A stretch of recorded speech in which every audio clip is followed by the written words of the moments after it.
নাহমাদুহু ওয়া নুসাল্লি আলা রাসূলিহিল কারীম আম্মা বাদ। আজকে এমন একটি হাদিস সম্পর্কে আলোচনা করব যেটা আরো 1400 বছর পূর্বে বলা হয়েছে, কিন্তু কেমন যেন আমাদের বর্তমান সময়ের দিকেই ইঙ্গিত করে বলা হয়েছে। এই জন্য এই হাদিসটি সকলের না জানলেই নয়। তাহলে আসুন শুরু করি। হযরত আলকামা রাদিয়াল্লাহু আনহু থেকে বর্ণিত, হযরত আব্দুল্লাহ রাদিয়াল্লাহু আনহু বলেছেন, ওই সময় তোমাদের কি অবস্থা হবে যখন তোমাদের এরকম ফিতনায় ঘিরে নেবে যে ফিতনায় যুবক পর্যন্ত বুড়ো হয়ে যায়, ছোটরা হয়ে যায় যুবক। ওই সময় যখন কোনো গোমরাহি তরক করা হবে তখন বলা হবে এটা তো সুন্নত তরক করা হলো।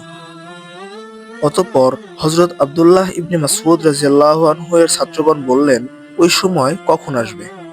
তিনি উত্তরে বললেন, ওই সময় তখন আসবে যখন হক্কানি আলেমগণ চলে যাবে, জাহেলরা বেড়ে যাবে কারিগণ, কিন্তু ফকিহগণ কমে যাবে।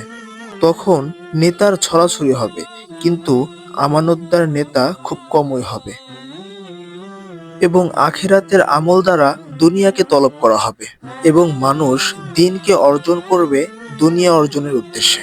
আমরা যদি এই হাদিসের দিকে গভীরভাবে লক্ষ্য করি তাহলে স্পষ্ট বুঝতে পারবো হাদিসে বর্ণিত ওই জামানাটি এখন।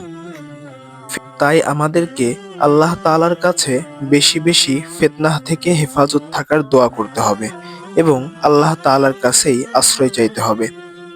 আল্লাহ তাআলা আমাদের চাওয়াকে কবুল করুন, আমিন। ওয়া আখিরি দাওয়ানা আলহামদুলিল্লাহি রাব্বিল আলামিন।